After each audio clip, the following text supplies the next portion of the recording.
3 तारखेला सन्माननीय देशाचे गृहमंत्री अमित शाह साहेब यांची रत्नागिरीमध्ये सभा होणार आहे। हजारो लोक त्या सभेमध्ये येणार आहेत। त्यानंतर राजसाहेबांची सभा ही 4 तारखेला होणार आहे कणकवलीमध्ये। ती हजारोंच्या संख्येने येणार लोक येणार। 5 तारखेला साधारण असं ठरतं आहे की गडकरी साहेब हे सावंतवाडीला सभा घेणार आहेत किंवा रॅलीमध्ये ते सहभागी होणार आहेत असं टेंटेटिव्ह चाललं आहे। आणि हे सगळे नेते सन्माननीय राणे साहेबांचा प्रचार करण्यासाठी कोकणात येत आहेत।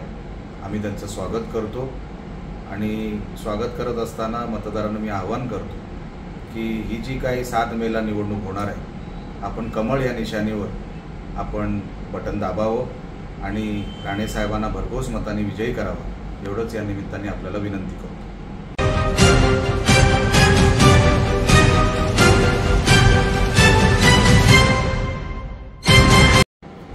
मी अनेक प्रचार सभांमध्ये हेच म्हणतोय की मागच्या 10 वर्षाचा बॅकलॉग कोकणामध्ये जर भरून काढायचा असेल तर सन्मान्य राणे साहेबांशिवाय या खासदारकीला पर्याय नाही। विनायक राऊतांनी मागचे 10 वर्ष कोकणाला खड्ड्यात घालण्याचं काम केलं। स्वतःच्याच मुलाला रोजगार दिला। त्यांचे अनेक घोटाळे बी बाहेर काढले। पाणी घोटाळा बाहेर काढला, मायनिंग घोटाळा बाहेर काढला। जो माणूस मागचे 10 वर्ष फक्त घोटाळे करण्यामध्येच त्यांचा वेळ गेला, असा माणूस कोकणाचा विकास करू शकला नाही।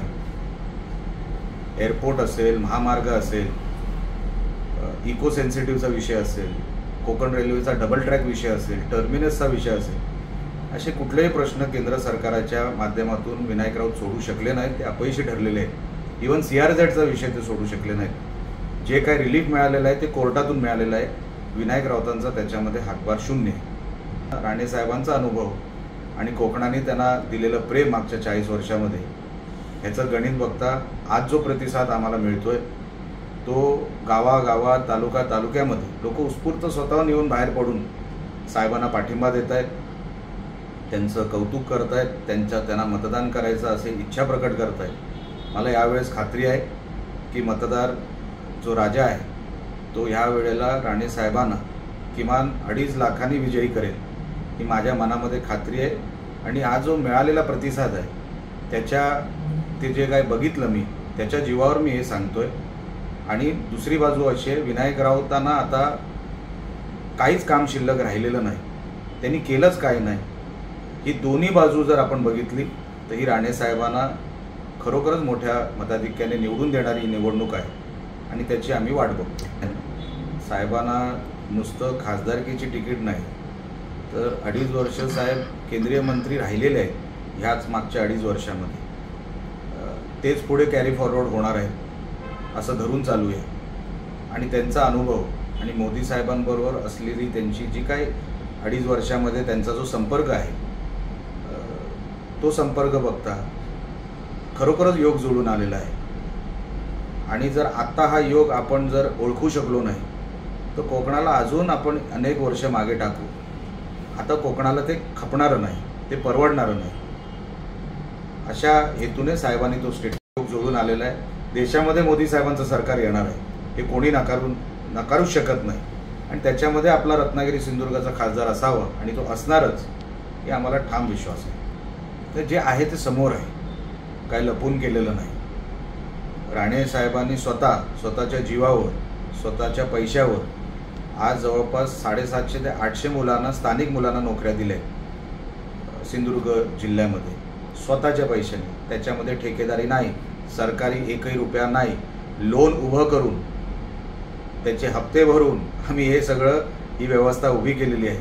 जवळपास 750-700 मुलं आणि त्याची एक जोड व्यवस्था असते, म्हणजे ट्रान्सपोर्ट लागतो, त्याला प्लंबर फिटर लागतो। ही जी काय वास्तू उभी केली म्हणजे फक्त नोकऱ्यांच्या सीमित बघू नका, त्याला लागणारे प्लंबर, त्याला लागणारे इलेक्ट्रिशियन, त्याला लागणारे अकाउंटंट हे सगळे स्थानिक आहेत, लक्षात घ्या। म्हणून आपण जेव्हा एक व्यवस्था उभी करतो, राणे साहेबांनी व्यवस्था उभी केली सिंधुदुर्गामध्ये, रत्नागिरीमध्ये आता ती व्यवस्था उभी करायची असेल तर राणे साहेबांसारखाच माणूस पाहिजे। एका जंगलामध्ये साहेबांनी 750 बेडचं हॉस्पिटल उभं केलं। एका जंगलामध्ये इंजिनिअरिंग कॉलेज उभं केलं. आज त्या इंजिनिअरिंग कॉलेजमध्ये जवळपास 1200 मुलं शिकत आहेत. आता 2 वर्षानंतर पहिली बॅच डॉक्टरची बाहेर पडेल. जवळपास 550 मुलांची डॉक्टरांची बॅच बाहेर पडेल. असं कार्य जर विनायक राऊतांकडून जर झालं असतं तर लोकांनी त्यांना डोक्यावर घेतलं असतं.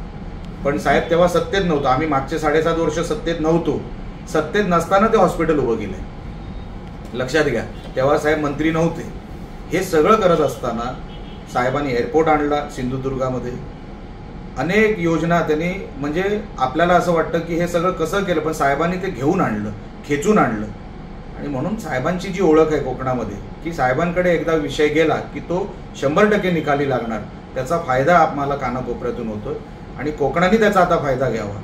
साहेबांच्या एक्सपिरियन्सचा फायदा घ्यावा.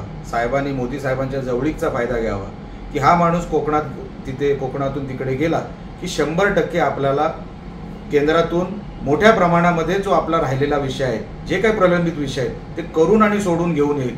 हा विश्वास लोकांनी आता राणे साहेबांवर ठेवायला, म्हणजे मी जे काय बघतोय तो ठेवलेला आहे आणि तो तुम्हाला निकालामध्ये दिसेल.